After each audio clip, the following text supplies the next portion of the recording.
episode of The Terror Talks. I'm your host, Jeremy, and today we are here on episode 45. That's right, but it's not just any episode, it's a special episode because today, that's right, today is Halloween. That's the day we're releasing this episode.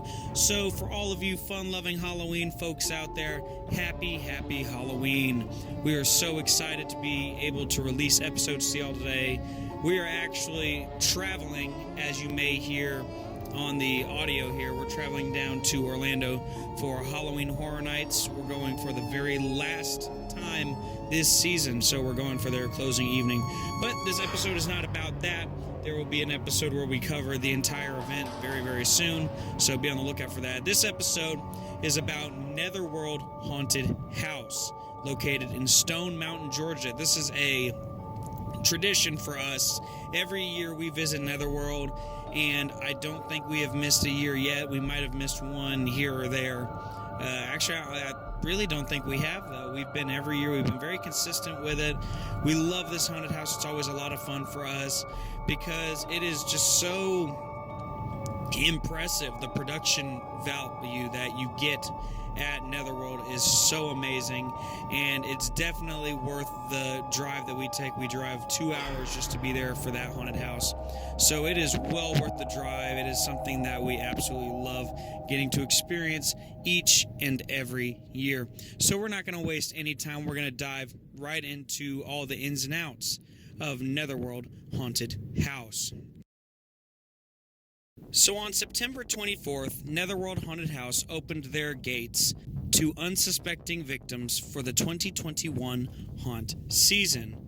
This year would not just be any season, however.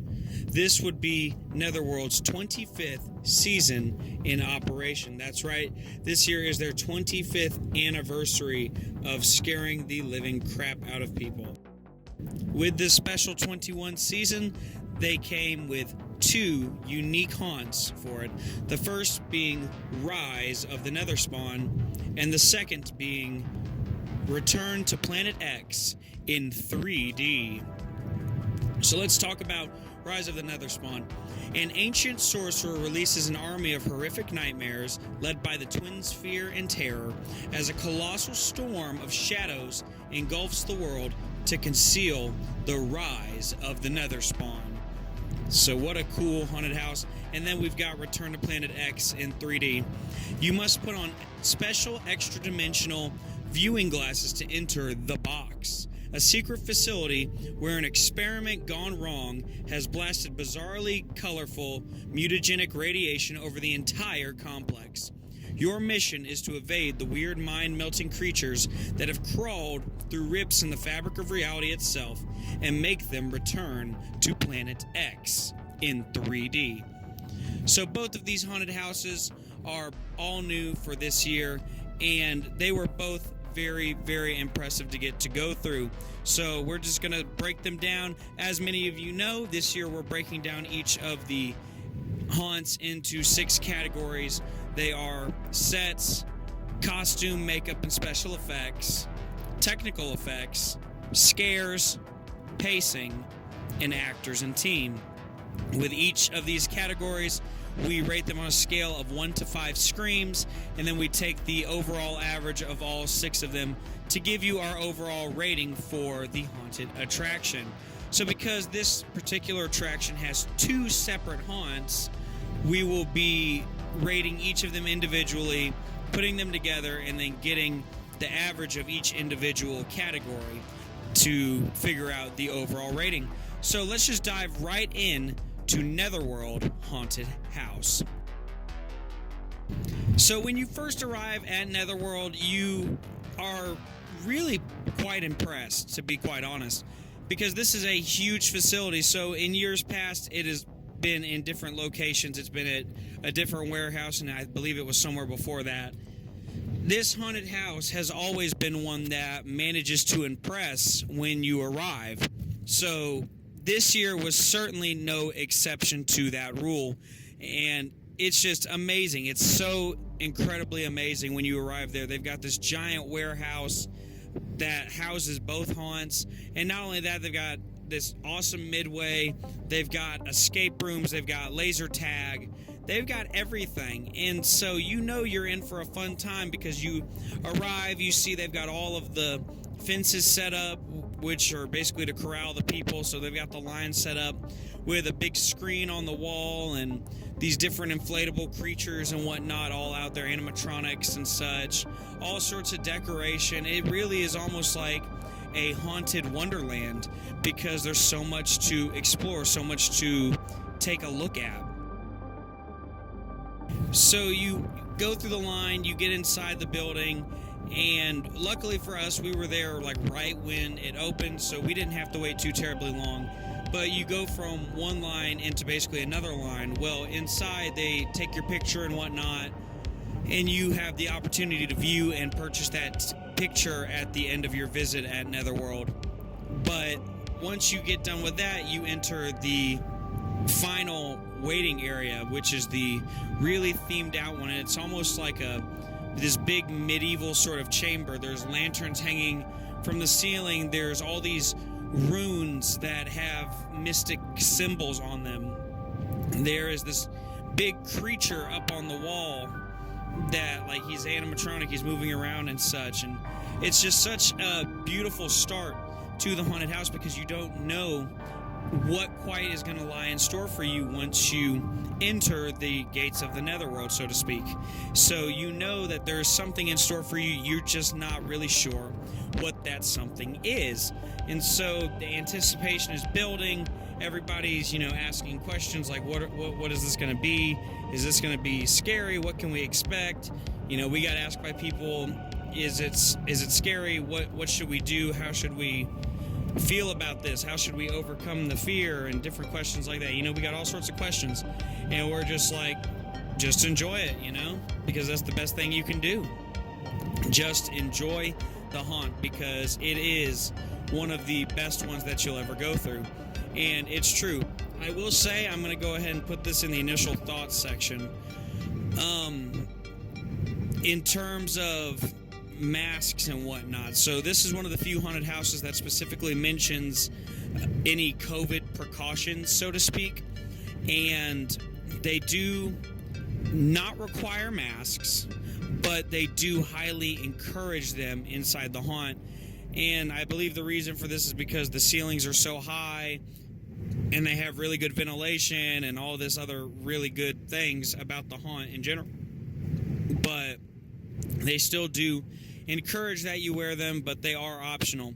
However, they are not optional everywhere. Now, we did not explore every avenue, so we didn't look into the escape rooms or any other indoor parts, but there is a gift shop on site, and we tried to go into the gift shop, and they told us we couldn't come in without a mask, and that masks were available for purchase.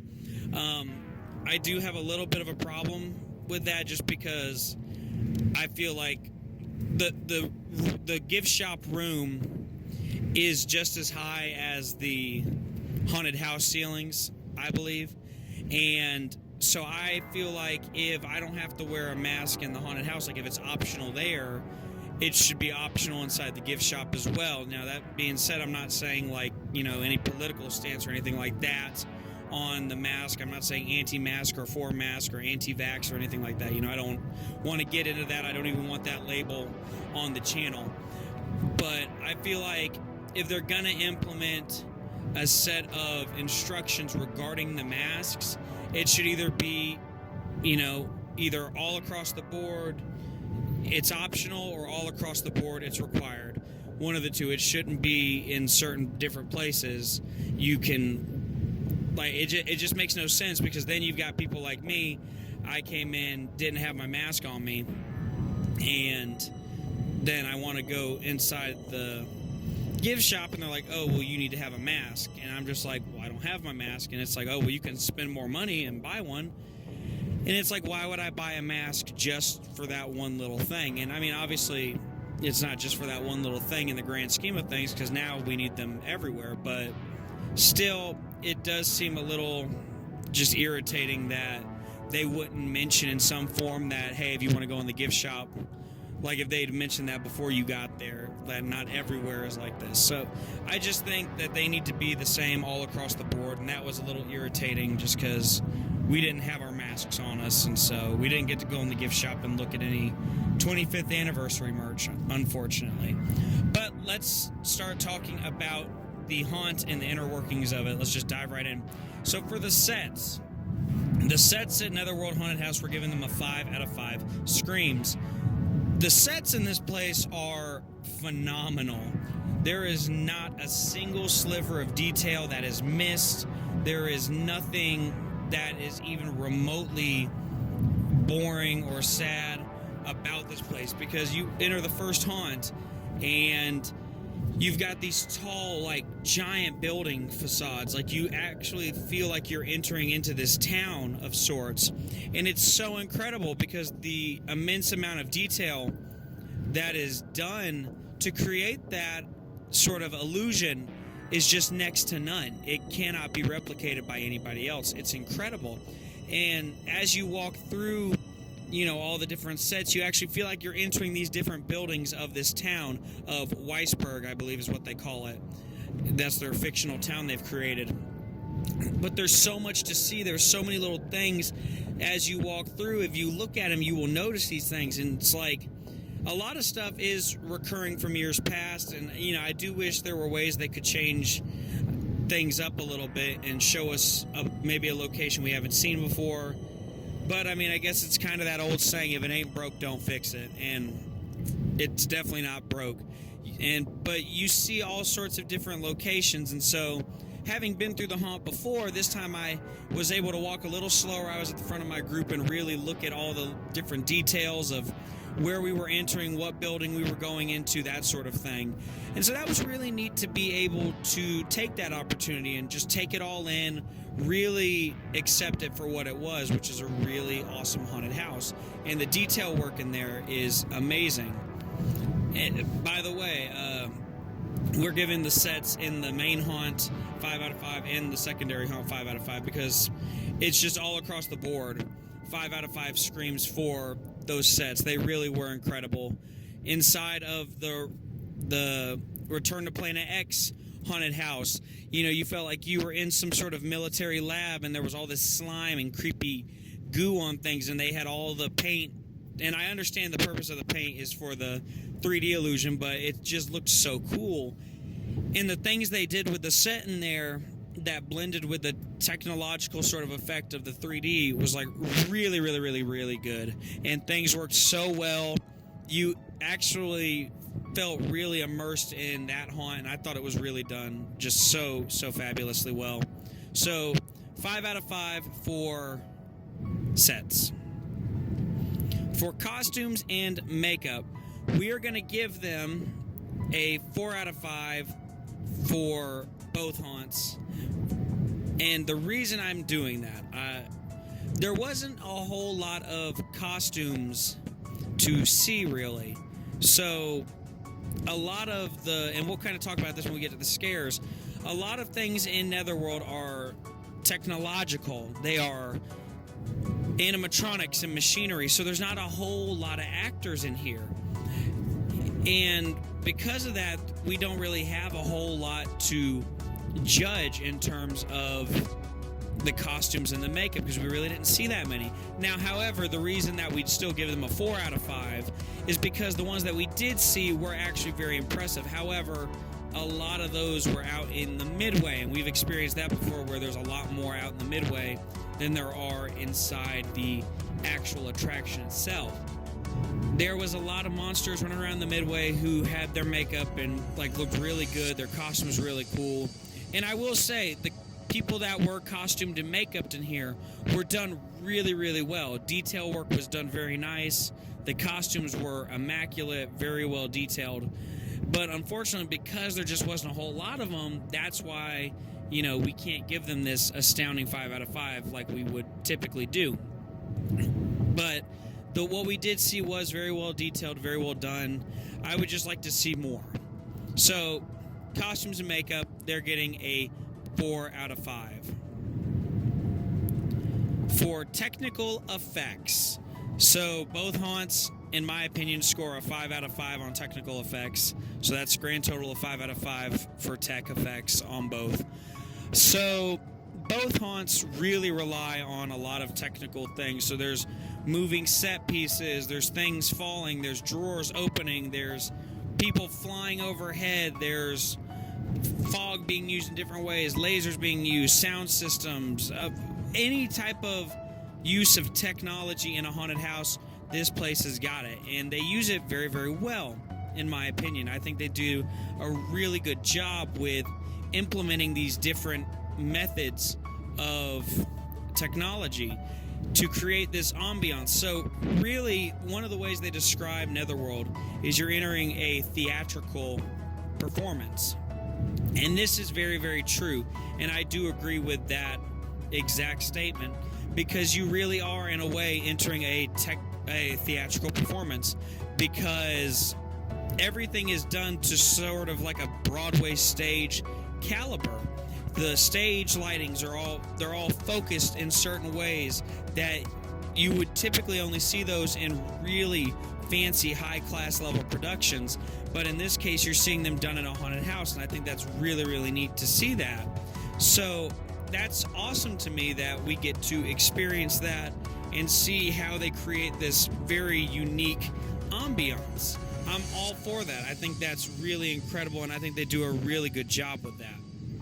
Then you've got the audio as you go through. The audio, there's sort of like a soundtrack that you can sort of hear, and there's noise, and maybe that's just my imagination filling in the gaps. Maybe it's not actually there. But I do believe there is audio playing as you go through the house to create this very dreadful sort of ambiance as you wander through.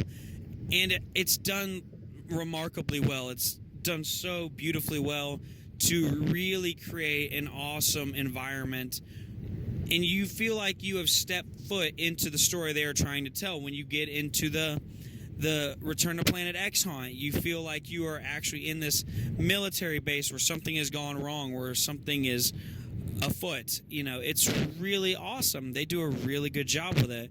And like I said, you've got use of fog and lasers and all sorts of really cool technological effects throughout both haunts. And it really makes the haunt what it is, and really is an important part of who they are. Up next, we have scares. So the scares, this is where things get a little tricky, because many of the scares that we did get were either done animatronically or technologically. There was not a whole lot of physical scares, and we count both. But so for Return of the Netherspawn, we give the scares about a 4 out of 5. 4 out of 5. So there were some really good moments in there. But then for Return to Planet X, we give the scares a 2 out of 5. So that's in total a 3 out of 5 screams for scares. So kind of right in the middle on that. So in Rise of the Netherspawn, there's a lot of moments to get scared technologically. There's a lot of really good technological scares. A lot of places I jumped where you would step on a pad on the floor and an animatronic would jump out and lunge at you, or something would happen and you'd get shot with air or this or that. There was a lot of technological ways to scare you. Lots of things falling and moving out at you, and very animatronic in this house.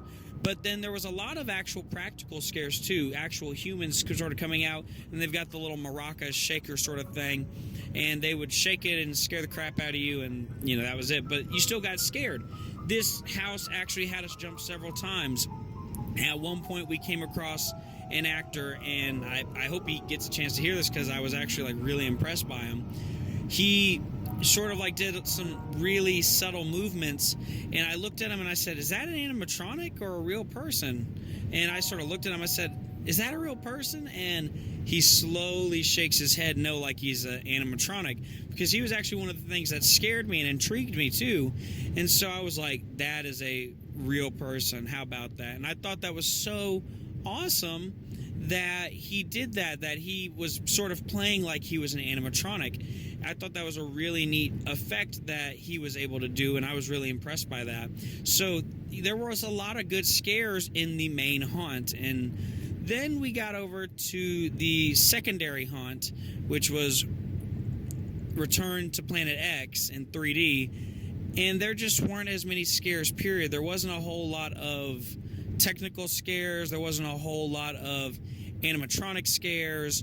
There wasn't even a whole lot of people scares in this one. We really did not jump, maybe but once or twice in this one. And, you know, aesthetically, this house was awesome. I loved it, but it just was not what I would say is very scary. And that was a little disappointing because I was really hoping for a lot more in terms of the scare factor, especially given the production quality that you've already experienced at this point.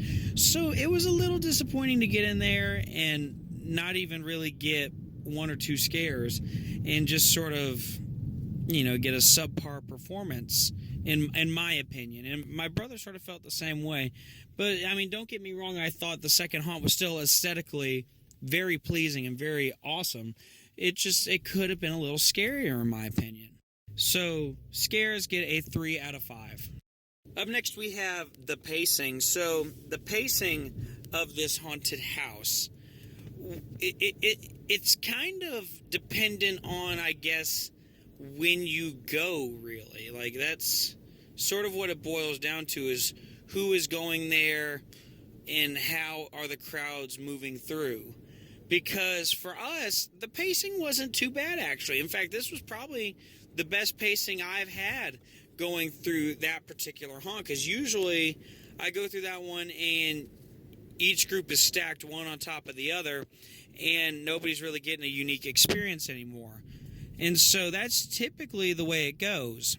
But this year was a little different. So they were sort of trying to space out groups, and luckily we were able to get right at the first. We were at the front of our group, and so that allowed for us to sort of get to decide how fast we were going to go. And me, I'm a stickler for when I go through a haunted house. I'm going through so that I can see everything, so I can get my money's worth, because I paid, you know, X amount of dollars. I want to get a good show out of it. So I'm taking my time going through, and it actually worked out pretty well, because what would happen is we'd be going along, and then the group in front of us would sort of, we'd catch up to them, but then a scare would happen that would startle us enough that it put some spacing between us and the group in front of us. Now, this is in the first haunt. In the second haunt, it was a little different. So we actually never ran up on the group in front of us in the second haunt, which I thought was a really awesome thing, to be able to go through that entire second one, be leading the group, and never once run into the issue of seeing the group in front of us. So that was really good in terms of pacing. And we were in the haunt. We got in there real quick. You know, the line did not take long. The length of both haunts was really, really good. So, I mean, they did pretty good with the pacing of these haunts. And so I would definitely say the second haunt got a 5 out of 5 all day long for pacing. And the length of it was actually really good, too. It was as if they found a way to make it a little bit longer, because in the past, there's all these outdoor sections, and they found a way to sort of extend the haunt into these outdoor sections, and I thought that was a really neat touch. So 5 out of 5 for pacing on the second haunt. For the first haunt, because there were those moments that we ran up on the group in front of us, that does mess up my experience just a little bit for me. So because of that, we're giving the first haunt a 4 out of 5 on pacing, and only a 4 out of 5 because the length is amazing. Like, the haunted house is really, really long, and you're in there for a very long time. But because of that one little issue with running up on other groups, you know, that's why we had to dock at the one point. So in total, pacing gets a 4.5 out of 5 screams. Finally, we have the actors and the team. And for both of them, I just give them a 5 out of 5 for both haunts, because everybody seemed to be at the top of their game in both haunts. There's really nothing more to really say about it. Everybody remained in character from the moment we set foot in the house. Everybody was all in, ready to go. Nobody ever broke character, not once. Nobody did anything they weren't supposed to. And they were all giving their best efforts to scare us no matter what. And I thought that was really impressive that they were able to do that. So good on them for making sure that we got a full out experience to the end, and that was not going to change for us. So very, very good on that. So 5 out of 5 for the actors and the team. So let's review what we have. For sets, we have a 5 out of 5 screams. For costume and makeup, we have a 4 out of 5 screams. For technological effects, we got 5 out of 5 screams. For scares, we got a 3 out of 5 screams. For pacing, we got a 4.5 out of 5 screams. And for actors, we got a 5 out of 5 screams, leading to a grand total of, drumroll please, 4.5 out of 5 screams. So, Netherworld Haunted House is a 4.5 out of 5 screams rated haunted house. So we really enjoyed our time there. We had a really great time going through both haunts and really getting to enjoy them. For me personally, I liked the second one better than the first. Even though I didn't get scared as much, I thought the second one was more aesthetically pleasing. Plus, you had the 3D gimmick going on, which actually really worked nicely in that haunt and was really impressive to me. Usually 3D gimmicks in haunted houses don't work that well, but in this one it worked really, really well. They did a great job with it, and the way the 3D worked with all the sets and costumes and things like that, it was great. Like, there were so many great moments where I felt like they were coming out at me and attacking me, and the walls were sort of jumping out at me. There was a part where you went through like this laser tunnel, and with the glasses, the room got all trippy when you went through it. Just so many great moments that can't even possibly go unnoticed. So awesome job to Netherworld on that. I really enjoyed it. And then the first haunt was just as amazing. You know, no amount of detail was spared anywhere. They made sure everything was done down to like the littlest thing, like a mark on a plate or whatever. You know, there was so many great moments in both haunts, and it just doesn't go unnoticed. You know, they really work hard year round, and congratulations to them on 25 years. It is such a great accomplishment to be in the game for 25 years, because I think that this is the first haunted house, standalone haunted house, that I've ever heard of making it that far, and personally that we've actually gotten to review and experience.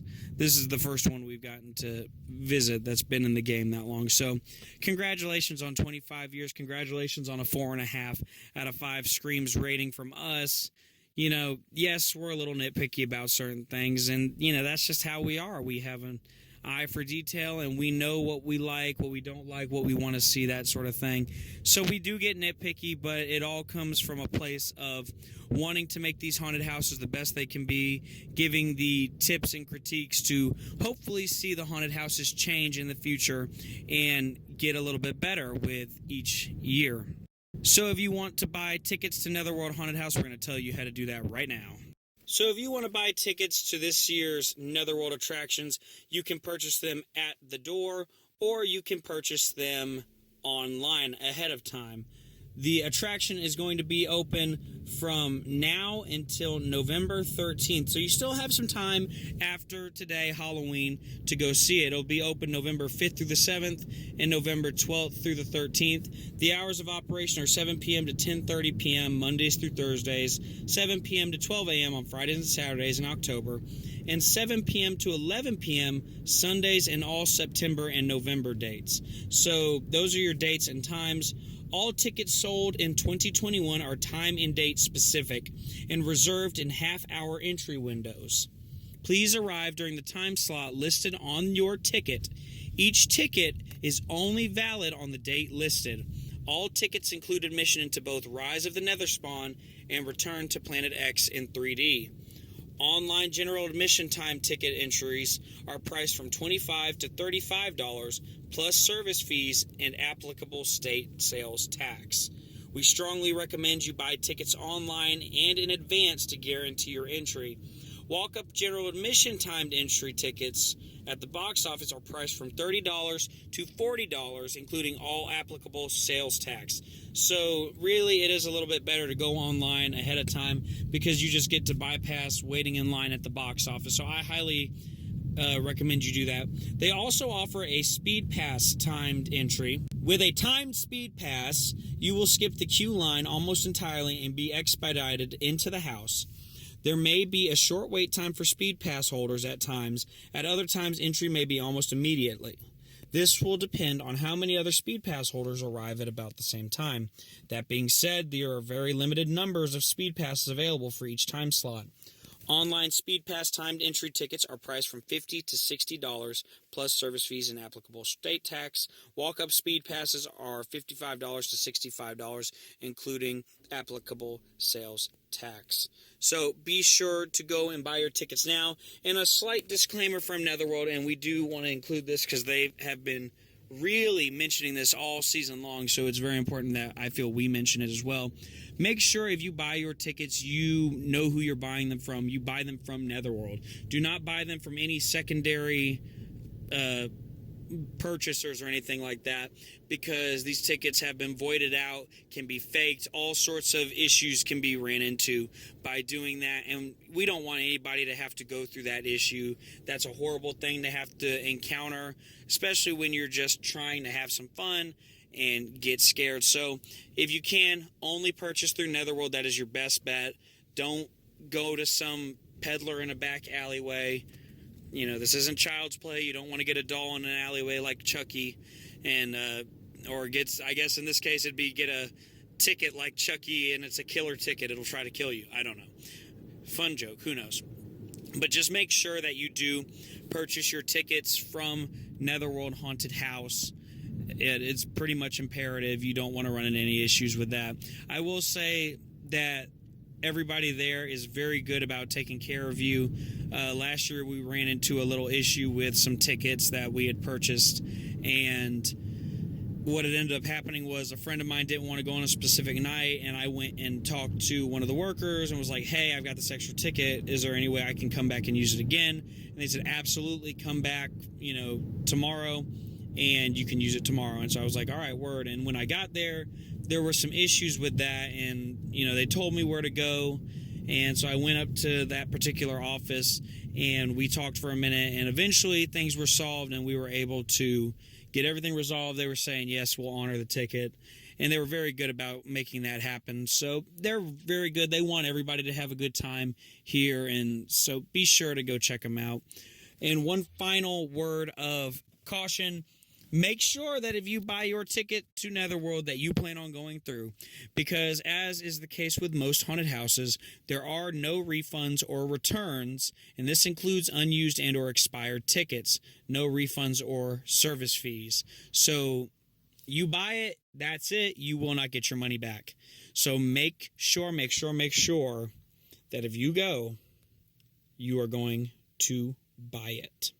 So be sure to go visit Netherworld this season for their 25th season. This is their 25th anniversary. You want to get out there. You want to check out this haunt. They are really, really awesome. They are a fantastic group. Get down there now. They are located at 1313 Netherworld Way, Stone Mountain, Georgia, 30087. You definitely want to go check them out. These guys are professionals. They are haunters like no other. They have been quality rated from several different places. So you definitely want to check them out. Go check them out on all of their social medias and whatnot to keep up with them and just sort of see what's going on in the future. That's a great way to do it. We always encourage y'all to go follow all of the different social medias and whatnot. So that is Netherworld Haunted House, with their two haunts this year, Rise of the Netherspawn and Return to Planet X in 3D. Get on out there and check it out as soon as you can. You've still got time this season. You've got until November 14th. So get out there, check it out. You don't want to miss it. All right, guys, we're going to take a short break to hear from our sponsor. And then we are going to come back and we're going to talk about another haunted house in this episode. That's right. We're doing another double whammy episode talking about another haunted house. This is the final haunted house that we need to get logged so you guys can hear our thoughts on it. So we will reveal that haunted house when we come back. All right, guys, don't go anywhere. Hey there, Terror Talk fans. Are you looking for a new way to let your voice be heard? If so, check out our friends at Anchor. Anchor is a one-stop shop for creating your very own podcast.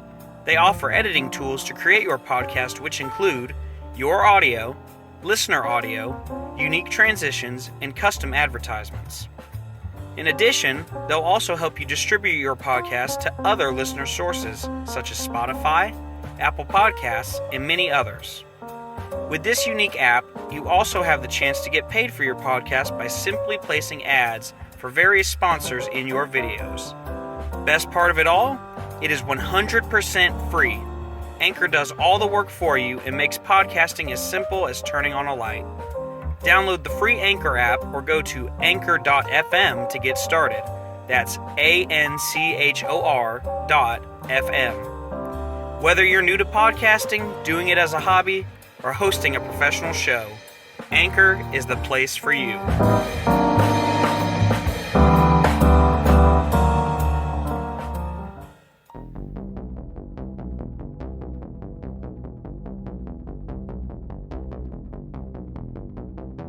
And we are back, ladies and gentlemen, on episode 45 of the Terror Talks. Before the break, we were discussing Netherworld Haunted House located in Stone Mountain, Georgia. Well, now we're going to travel even further south down to the coastal towns.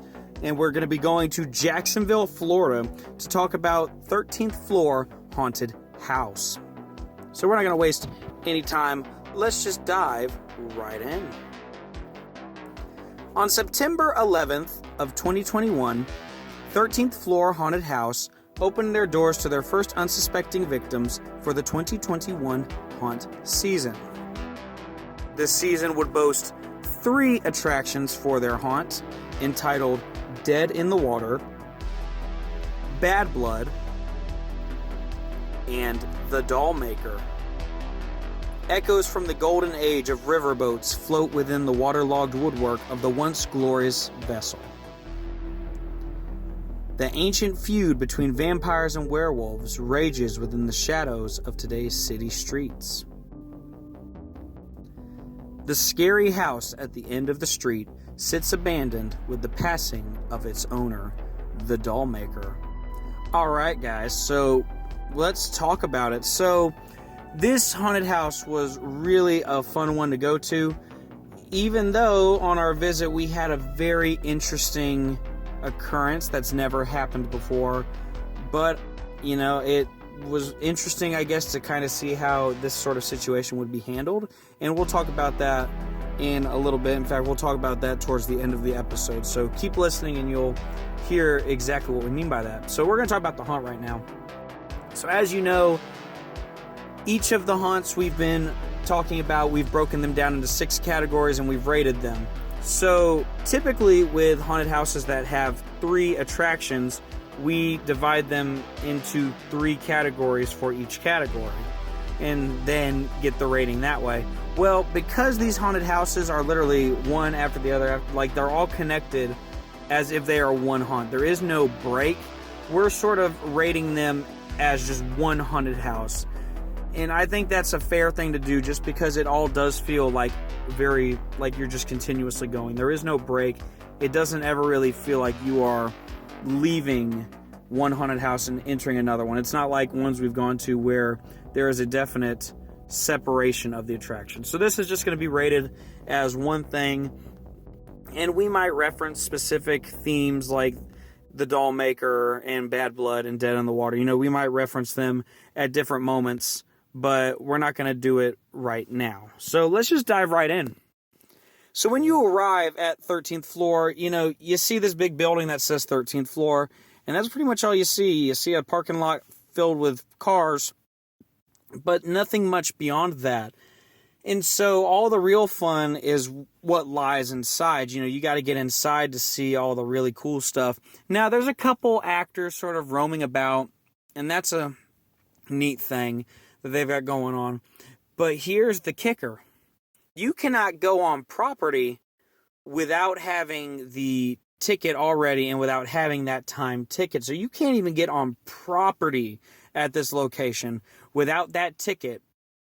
So we had to make sure we had it before we could even move to enter the property. And then you wait in line and you've got to go through metal detection. And they scan your whole body to see if, I guess, you're carrying any weapons. And, I don't know why this is the first haunted house I've ever been to where that has been a thing. So that's sort of interesting to me.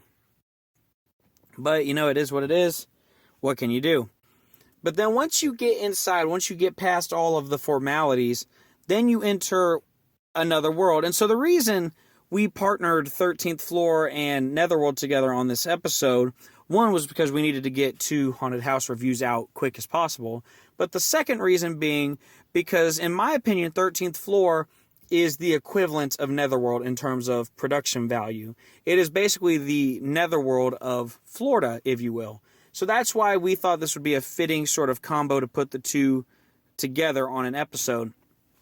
So as you go through this haunt, you're going to come across many different characters. First, you go through the doll maker and her entire location. So you actually go through this doll maker's home where you see all sorts of creepy creatures, dolls littered everywhere. Then you see different mangled people, and it's really, really cool. And then after that, you enter Bad Blood, which is this sort of almost city dystopian sort of thing. It almost reminds me of an anime kind of thing, because all of the buildings you go to are very, and I don't mean this to sound, bad or anything, but very Asian. There's a lot of Japanese anime type words on the signs. And then after that, you enter the Dead in the Water portion, and it's very much taking you back to the olden days of the riverboat and that sort of thing. Everything is very New Orleans kind of bayou themed in a way. And they're all very unique in their own ways. They all have moments that are very, very cool that help with each portion. So that's really good that they do this, and it definitely gives you a unique experience as you go through. So let's kick it off with these sets. So sets for this haunted house got a 5 out of 5. All of the detail work in this house is really, really good. You actually feel like you're entering these locations. When you first get in there, you enter what looks like a giant house. And then from then on, you're entering all these really cool sets. At one point, you see an actual riverboat that looks like it's sort of shipwrecked there. You enter all these big buildings in an alleyway. You enter these different locations, and you feel like you have literally left this haunted house and feel like you are somewhere else. You are at a different location now. And it's really impressive, the detail work that goes into it, because it is so intricate. There's so many little things here and there that are very much worth seeing. And I just can't even begin to tell you how impressed I was upon entering, because everything was done so beautifully, and you could tell it was like Hollywood production value. And we don't see a whole lot of that. We really don't. And so it's always real neat when we do get to see that. For costumes and makeup, there was a lot of costume and makeup characters in this haunt. So we gave them a 5 out of 5 for that as well, because it was all done very well. Everybody was unique, and everyone had different type of aesthetics, and it was very cool. In the doll maker's house, you might come across somebody who's meant to look like a doll, or you might meet these people who look like they're almost kind of like witches in a way, and they're creating the dolls. And then when you get into Bad Blood, you might run into some vampires and creatures like that. And, there's no shortage of what you're going to encounter in these houses, because there's just so much to see. There's so much to explore. There's so much to experience. And they do a really, really good job of making sure you don't miss anything the whole time that you are there. So really good on them for really paying attention to those details, not just on the set, but then on the makeup and costumes. So 5 out of 5 for makeup and costumes. Up next, we have technical effects. So the technical effects, again, 5 out of 5, because everything is done so well. There's so many great, almost Broadway-esque type moments throughout this haunt. The lighting is being used in different ways to create this ambiance that matches the scenes that you're going into. These feelings of dread, these feelings of creepiness, eeriness. Maybe we shouldn't be here. Maybe we should be here. It's that age-old question, and it's putting you right in the middle of a situation that you really would not in real life want to find yourself in. And that's the beauty of these haunted houses, is it puts you in a position that you would never, as a normal human, go and put yourself into willingly. But rather, you go in these haunted houses and you can get as close as possible and know you're still going to come out alive in the end. And they do a great job with creating that through lighting, through sound, through animatronics and things like that. There's some great animatronics as you went through this house that actually towered over you. It was really, really impressive. And then there was these great soundtracks as you went through that really created a very eerie, ghoulish, creepy aesthetic. There was no beats missed at all throughout these haunts. Then you've got the scares. So this is where we scale down our review a little bit. So for the scares, I gave them a 3 out of 5. And the reason I gave them a 3 out of 5 is because there were some moments that were actually quite scary, especially when I was going through alone, and we'll kind of talk about that when we get to the pacing portion. There was a lot of good scares for the first half of the house, and then once you sort of reach the second half of the house, the scares kind of disappeared, and so I'm actually being a little generous giving a 3 rather than a 1 or a 2. But that is because of some reasons that we'll discuss a little bit later. Plus, I feel like maybe I would have gotten some different scares had the pacing not become an issue. But for scares, we gave them a 3 out of 5. There was just not as many scare moments as I would have liked. I like to go through a haunted house and be jumping at every corner. Actually, grab my chest and go, oh my God, I can't believe that got me. That sort of thing. I want to experience it full out to the nth degree. I want to be scared to death going through these houses. And when I don't get that, that really disappoints me. So because of that, that's the reason that I'm kind of like, we can't give the scares in good conscience a solid 5. We can't give them a 4 even because they weren't even that good.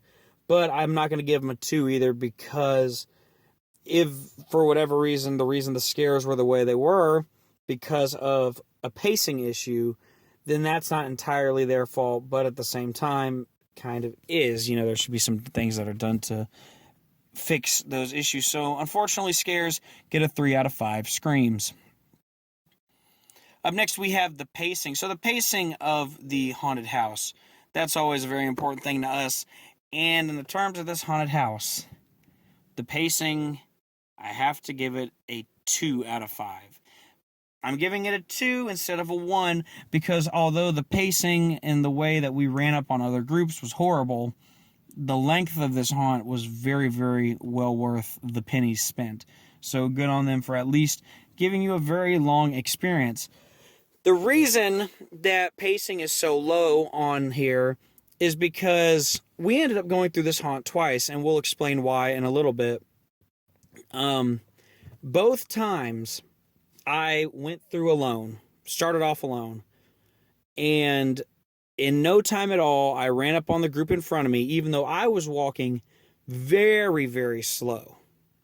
And before I knew it, the group behind me is catching up to me, because I'm walking so slow, and because now I've ran into the group in front of me.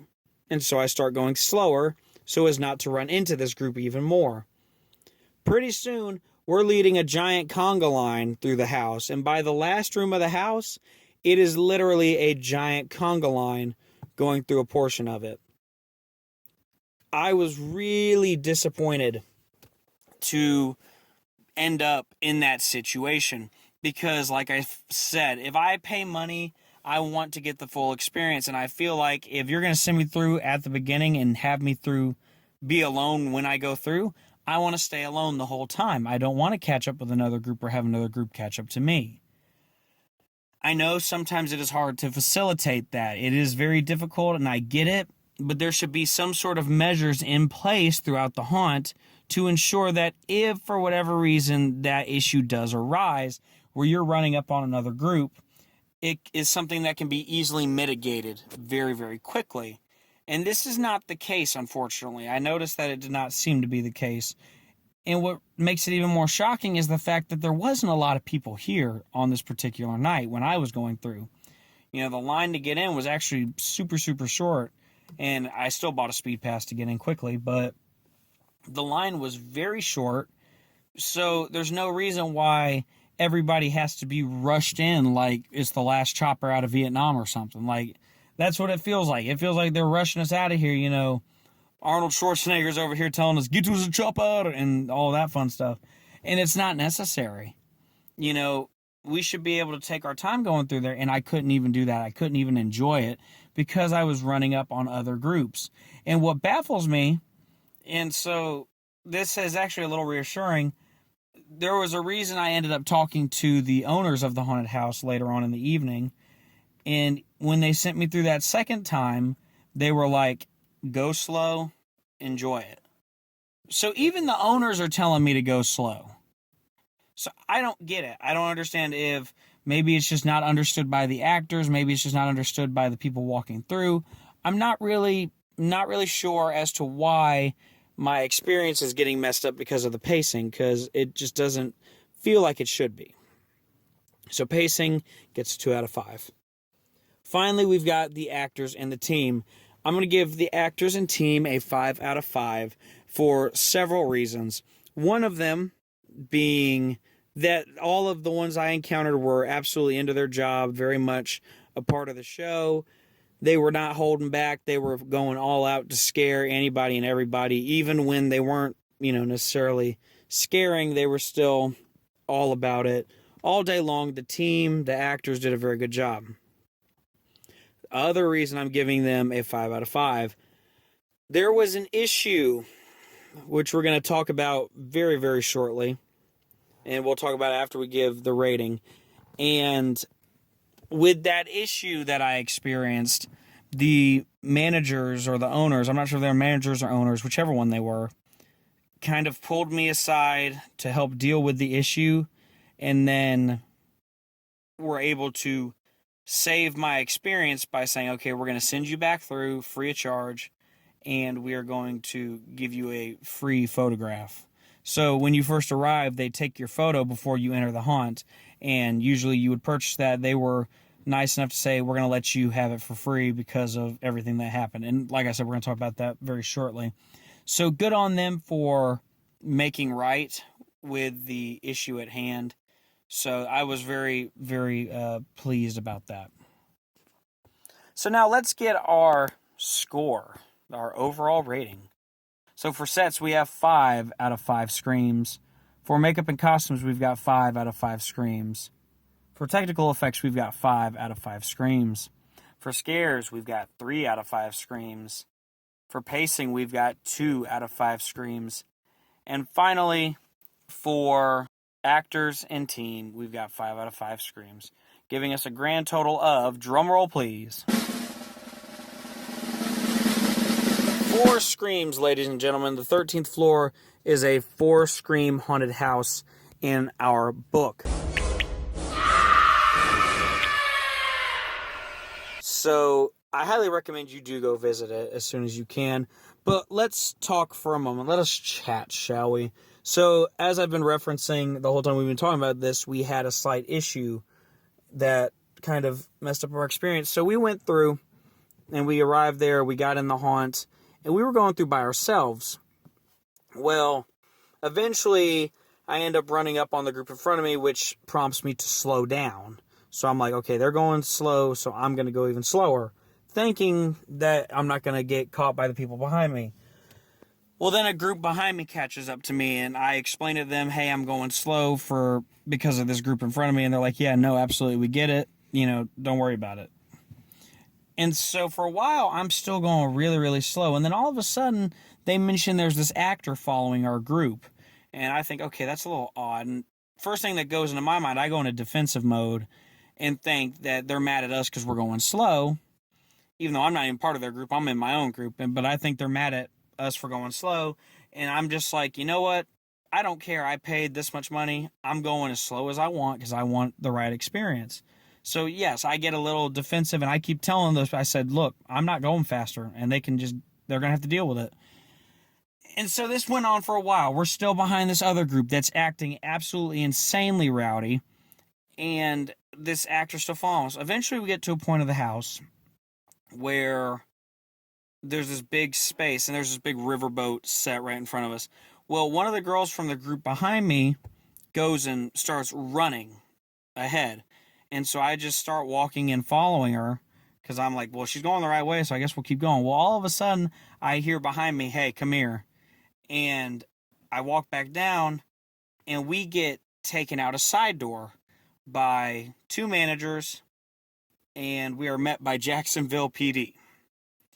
Well, this is where things get interesting. As soon as I see the police, I'm like, something is not right. And I know exactly what has happened here.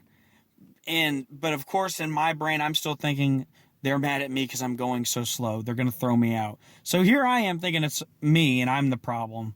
And I do find out later on that it's not the case. So we kind of sit there for a minute, and they walk us out to the gift shop, and we all sort of hang around and stand there. And the police officer informs us of what's going on and says that one of the actors got hit in the haunted house. I don't know if he was hit or touched or what it was exactly, but somebody from that group placed their hands on an actor. And so I was like, oh, great. And of course, me not thinking anything of it, I'm like, well, maybe it was the group in front of us. And so I sort of pipe in and mention that. And then we're just sort of standing there. And then this group that has come up upon me that's being held here with me, they're a bunch of like teenagers. So I feel bad instantly for them because I'm like, well, dang, they're just kids. And here I am, 21-year-old dude just trying to go through a haunted house. But I feel bad for them too because I'm like, you know, if it is one of them, they're getting banned from here. They're not going to be able to come back. And so I'm just sort of like, ooh, this isn't good. And of course, I'm freaking out thinking, well, what if I get banned and I didn't even do nothing? But luckily, these kids start actually taking up for me and explaining to the officer that I'm not even part of their group. So good on them for that. I will say they took a step in the right direction with maturity on that one for taking up for someone that they haven't even met, and they knew that I was not a part of that. They were saying, you know, he's not a part of our group. We just saw him in there. He was going slow because he was trying to enjoy the haunt. And, you know, we don't want him to miss out on this because of something that we did or did not do. Well, then eventually another cop comes up and points at 2 of the kids from that group. So we do figure out it was someone from their group that had laid hands upon an actor, which instantly when I find that out, I'm like in the back of my mind going, you don't touch an actor. You don't do it. And I'll get on that soapbox in a moment. But I'm just sort of standing there with my arms crossed. I'm irritated because me and my brother have stopped here just for what's supposed to be like an hour, just as a little pit stop on our trip to Orlando. And here I am getting my time wasted with this issue. Well, luckily, I see the owners over there talking, and one of them actually points over at me while talking to the monster. And then another owner comes over and he grabs me and pulls me aside. And he's like, hey, are you with them? And I'm like, no. And I explain why I was going slow through the haunt and how they ran into me and all this, yada, yada. And he goes, all right, well, here's what we're going to do. We're going to send you through again, take you back around to the front of the haunt, let you go through by yourself. You know, go slow, enjoy it, take your time, have fun with it.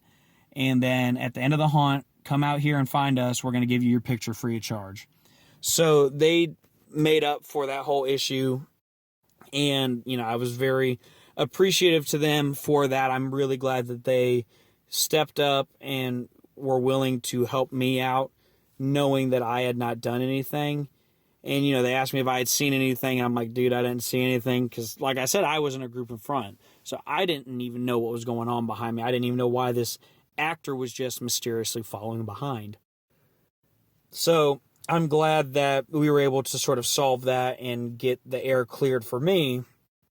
I hate it for the 2 kids that did what they did, but I've said it once, I've said it a million times. You're at a haunted house to get scared. These actors are getting paid to scare you. You are paying them to scare you. You don't put your hands on them. I don't care who you are or how badly you scared. You paid them to do this to you. You don't do it. You do not put your hands on them. It's not okay. And this is what happens. So not only did they waste their entire group's time, but they wasted a total stranger's time who they've never even met. And then to add insult to injury on that, they wasted the workers' time. The two owners or managers, whichever one they were, could have been doing something else more important, but instead they're having to deal with these idiot teenagers who have done something they weren't supposed to. There's an actor right there in full costume, and now he's having to waste time standing here trying to figure out what's going on. You've got these two Jacksonville PD who now have to sit here and figure out what is going on. I'm sorry, but you should not have done what you did. And if you didn't think you could handle it, you should not have come into this haunted house. You shouldn't have done it. If you knew you were going to act that way, if you thought that there was even the slightest smidgen of a chance that you might, jump and punch somebody or smack somebody or whatever it may be, then you should not have been at that haunt. I'm sorry, but you shouldn't have, because now you've just wasted everybody's time. And honestly, if I were friends with those people, I would be absolutely pissed off, because now you have just wasted their time. And everyone in the group paid X amount of dollars to go through this haunt, and you two idiots just ruined it for all of them. I don't know if they were even allowed to come back in, the ones who, didn't touch anybody. See, I don't know what happened after that. I didn't see anything beyond that. I went through and I got to experience it again. And so I don't know what happened with them. But bottom line, haunted attraction, you are going there to get scared. You're going there with the expectation to be scared. You don't put your damn hands on anybody in there. Because let me tell you, if I find out you do it, I'm going to, cuss you out. Or if not cuss you out, I'm going to probably thump you on the back of your head. Because that's just stupid. You don't do that. I mean, how would you like it if you went through a haunted house and they could grab you and touch you and yank on you and stuff? You wouldn't like it. Obviously, if you're willing to start throwing punches, you wouldn't like that. So why are you going to do it to them? And if the position was flip-flopped and you were working there, would you want somebody to punch you on your job? No. So why would you do that here? It is common sense. And unfortunately, it's the old saying that I've heard time and time again lately. Common sense just ain't so common anymore. And it's becoming more and more true. Those kids should not have laid a hand on an actor. And I am 100% so sorry to that actor, whoever it was, whether they got punched, hit, smacked, bumped, whatever it may be. I feel for them, and I'm sorry to them, because that type of immaturity is not something that I won't tolerate. I won't tolerate unprofessionalism from actors, and I won't tolerate immaturity from guests who are going through. If you can't handle a haunted house, stay home. Don't come out and ruin it for everybody else, because I, for one, have no patience for that. And everybody else is there paying money to experience this thing, and you have just ruined it for everybody. So if you're going to act a fool in a haunted house, do us all a favor, stay home. Because let me tell you, you're running to me, I'm going to tell you how it is.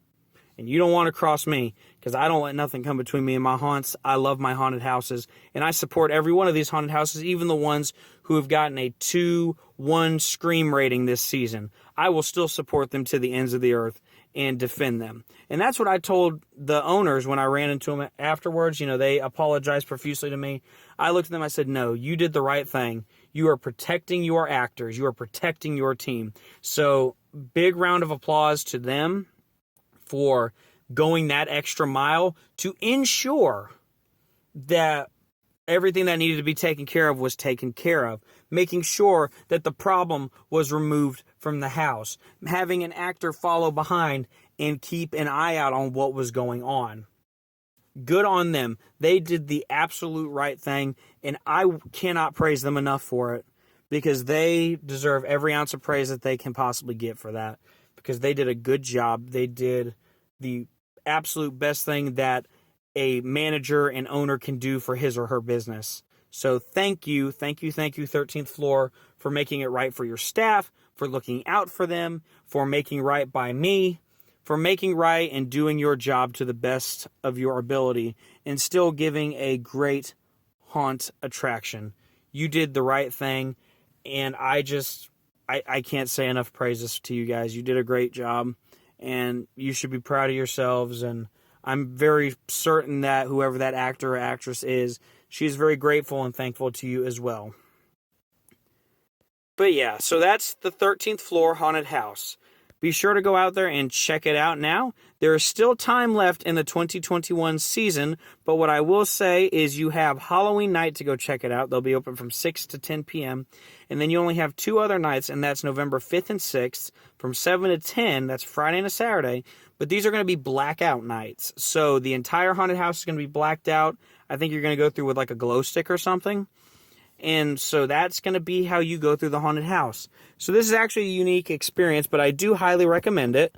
I've never personally done it, but to me it sounds like a lot of fun, and I think it could be really, really cool. And if we were able to go, we totally would, but we're not able to, unfortunately. So it is what it is. I'm not that concerned about it. But if you want to buy tickets to 13th floor in Jacksonville, the tickets are all based upon the date. So the last 3 dates for this season, on Halloween, they're going to be $28. For the 2 blackout nights, they're going to be $23. And then for all those nights, if you add $10, you will get a fast pass. And if you pay $20, 20 additional dollars, and 10 additional dollars, you can get a skip the line pass. So that will help you out with getting to the front, and on the exceptionally busy days, that's always a very good thing to try and do if you can. They do offer some special group rates. Go online to see how that would work out. It's for groups of 15 or more. So go online. You can learn all about that. In addition, while you are at 13th floor, they have some fun axe throwing that you can do, which that's a really neat feature they have. They got axe throwing. And then they also have little mini escape rooms, so that's cool as well. So check those out if you can. I highly recommend it. We didn't get to do it, but it still looked pretty awesome to me. And then finally, you can check them out. They are on all social medias. They're on Facebook, Instagram, and YouTube. And you can also check out their website, 13thfloorjacksonville.com. They are located at 9230 Arlington Expressway, Jacksonville, Florida, 32225. So be sure to go check it out as soon as you can. We had an absolutely great time. They are a fun haunted house to go to. They're a very exceptional haunted house, in my opinion. And I had an amazing time going there. So go check them out as soon as you can. Go check out Netherworld Haunted House as soon as you can. You still got a couple weekends to check them out as well. If there are any haunted houses in the area that are open past Halloween, go check them out. For us, the haunt season does not end on Halloween. It ends when the final haunt closes. And in this case, it looks like the final haunt will be probably Netherworld closing that second week of November on the 13th. So be sure to go out there and check them out, and you can still go and experience these haunts for yourself and play along at home, and let us know what you thought of these haunts. We love to hear from you guys. We love to see if you agree or disagree with us on our haunt rating. So go check them out while you still can. But that is going to do it for us today on this very special Halloween episode 45 of the Terror Talks. We're so glad that you chose to spend a little bit of your Halloween with us to hear about these final 2 haunted houses that we've attended for the Halloween season. So after these episodes, we're actually all caught up on haunts, and we've got some great things coming. We've got the introduction of our new co-host. She will be joining us very, very soon on the show. We're actually approaching the end of the season, and so we'll be quickly approaching what I'm going to be calling the season finale of season 2 of the Terror Talks. And once we hit that, then we're going to take a little break for a while to just sort of rejuvenate. We're still going to be active on social media. We will have bonus episodes here and there. We've got this very special thing I'm working on called the Terror Tangents, and so I think I'm going to try and innovate that and post a couple of those weekly, maybe, just so y'all have something to look at. Obviously there's going to be some Christmas haunts coming up, so we're going to try and hop on to all of those and check those out. We don't want to miss those either. You will not miss anything from us. We will still be active as much as we can. We just will not be knee-deep in the season until early of 2022, and that's when Season 3 will begin. And, we'll have a lot more content coming out. So, if there's anything particular that you want to hear, that you want to see in Season 3, let us know. We love to appeal to you guys. You guys are what makes the show. But be sure to like, comment, subscribe down below. You can let us know what you want to hear by emailing us at theterrortalks@gmail.com, or you can privately message us on any one of our social medias. We are available on all of them. You can listen to us on Spotify, Apple Podcasts, Google Podcasts, Stitcher, and a collection of other podcasting and music applications. If you want to give us a little bit extra support, go check out our Patreon. There you can subscribe to any one of 3 packages, and your subscription, the money that you pay for your subscription, will go towards making the show a little bit better, somehow improving our equipment, improving our episodes, improving everything, so that we can continue to bring you guys great content and further the development of the channel. We do also accept donations on our Anchor site. If you go to the Anchor website, you will find where we have a donation link, and on that donation link you can give however much you want to give. If you want to be generous, we accept that, or if you want to give us a penny, we accept that. Every little bit helps us to further the life of the show, and like I always say, we cannot do it without you guys. So you really do help us, and everything that you do and give is absolutely 100% appreciated. You can go check out our website. That's located in the description below, where you'll find all of our written haunt reviews. We are slightly behind on those. We're trying to get caught up on them. That'll probably come a little bit later. But we will definitely, before we close for Season 2, we will have all of our haunt reviews out there.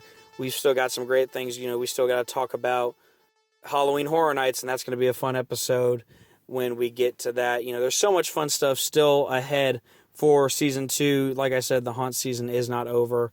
We've got still a little bit of time left, and even when the haunt season does officially end, it's never officially over with us. We still are going to find ways to incorporate the haunted stuff all the time.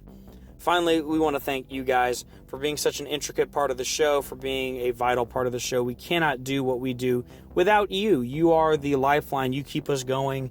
You give us your support, and we give you the show. So thank you guys so much. We couldn't do it without you. Thank you, thank you, thank you, thank you. But that is going to do it for us today on episode 45, guys. Episode 45. We want to thank you guys so much for listening, and be sure to tune in and keep an eye out on the channel this week for some upcoming stuff. We've got a really big announcement coming out really soon, so depending on when you're listening to this, it'll be coming out sometime on today, on Halloween. So listen closely for it, and we'll see what you think. We can't wait to hear your thoughts on it. But that is going to do it for us today. So until next time, be safe out there. Don't text and drive. And be excellent to each other. We'll see you in the fog. And one more thing. Happy Halloween.